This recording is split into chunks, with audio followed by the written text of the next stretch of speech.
Hi, I'm Nick from NME, and we're here today with Inhaler. How's it going? Hey Nick. Hello, how are you? How are you? Hi, guys. Good, man. How are you?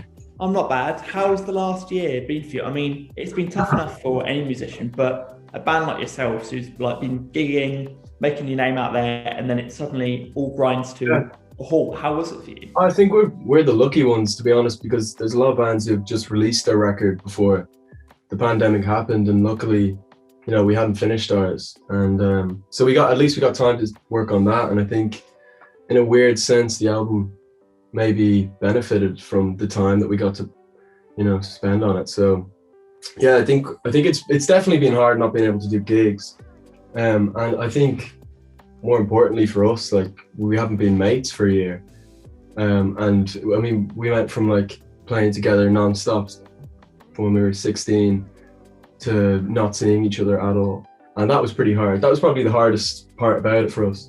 And it won't always be like this. It's coming out in July. How excited are you to just finally get that debut album out there? Mate, it feels like it's 8 years of work finally coming to a close. Yeah. That's how long it feels. I mean, that's how long we've kind of all known each other, really. So it feels like we're finally to be able to get it out is kind of a relief. It's a bit scary, It's like letting your kid go off to college. In like the sense of like having it out there in the big world wide.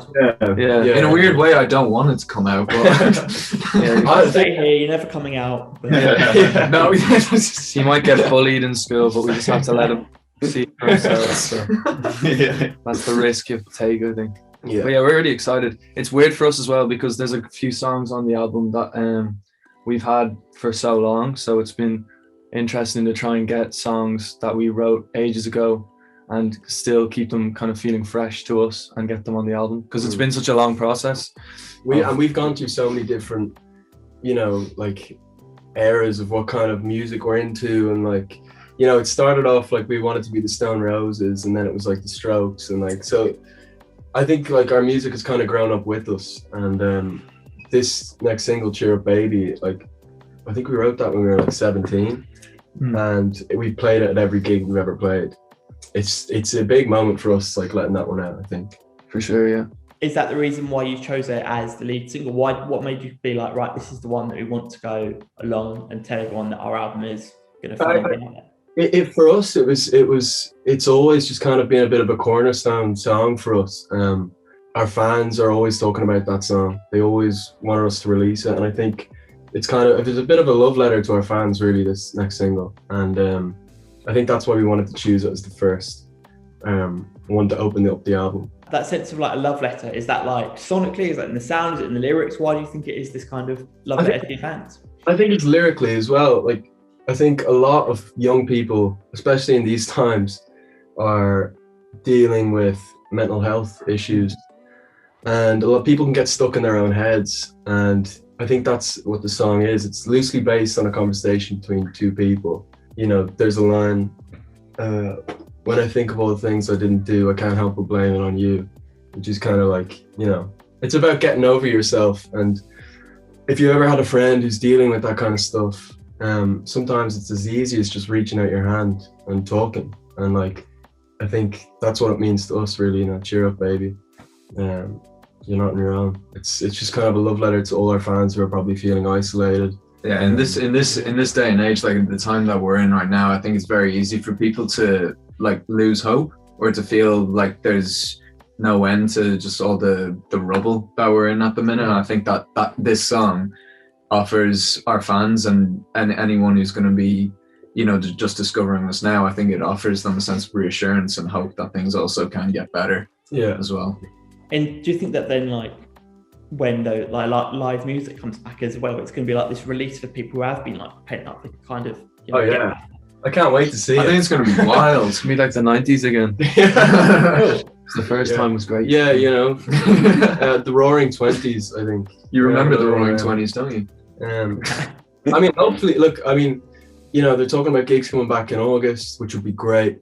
I mean, we're dying. We've just been able to play together for the first time since when? Since like October. Yeah. October, and like, it's a really incredible feeling when you actually come back and you realize what you've created together. Because I think when you're not working, you get involved in your own life and there's other things going on, but coming back to like your workspace and being with your mates and being in this band is like, it's the reason we're all alive, I think, you know. It's what we love it, that's why we do it. And yeah, I can't wait to get back and just be able to like see people losing their shit in a crowd.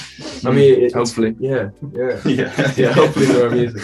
And just going back to the album, I know from what I've heard of it so far, I know you were talking about your different influences. I like seeing it would be like the Stone Roses at one point, the Strokes at another. There's definitely a lot of variety on the album as well, isn't there? I mean, like you've got like a song like My Honest Face, which is an out and out banger. And then there's a lot of other stuff that's perhaps a lot more slow, slinky, melodic. Did you always kind of want to have something that perhaps showed the two different sides to Inhaler then? I think so. Absolutely. I think we've never been the band that's like, you know, started off being like, we're going to sound like this and we're going to talk about this and we're going to look like this. You know, it happened really naturally for us. And we are the type of people who are just music heads and we love every type of music. I know everybody says that, but like we genuinely do. We all come from different musical backgrounds with really eclectic tastes where like we all grew up listening to the same things. But we're also, yeah, it was making that sense. That's why I come from a civilized background. But yeah, I mean, like we all grew up listening to different bands that our parents would play as well at the same time. The same music was played in each of our houses simultaneously, and so like it seemed like it would be a bit of a waste for us to have all these influences and not bring them all collectively to the table. I think that we just don't want to. I mean, we started out as like, you know, the indie rock pop guitar band, and I think for us we've always wanted to be something bigger than that, and like we wanted to have a bigger reach. And I think one of our strengths is that we can dabble in different genres, and I think we've shown that on this album. I'm excited to just get into the next one and see what we're going to come up with on that. Push more boundaries. Yeah, I think so. To that end, if you would have been like, right, you know, the pandemic has allowed us to start like writing, have you already considered what the next Inhaler record might look like? You always wanted to push forward? Hey, our demos are wild. Yeah, well, I think we have about like 600 demos. Buttloads, like. Yeah, I mean, we've been writing the second album for years. So, like, you know, because sometimes, you know, we'll just for the crack just make like some crazy, you know, disco tune and not do anything with it, but then we might use a bit of it and put it in a song, and like that's how a lot of these songs on the record actually came about. Bits and bobs from different demos. You know, Slide Out the Window is like quite R&B, and then Who's Your Money On is like kind of almost like dancey, like Foot to the Floor. Yeah, Festival anthem. So that's kind of how our songs come about. It's just we kind of push as much as we can in one direction and then kind of rein it back in and see if we can make a good Inhaler song out of it. But I think on the second album we'll definitely try to do a little bit more experimental. Amazing. All right, thank you so much for joining us, guys. Good luck, and hopefully when this all subsides we shall see you at one of the shows. Oh, Thank you, guys. Have a good one. Cheers, man. Thanks. Take care. See ya.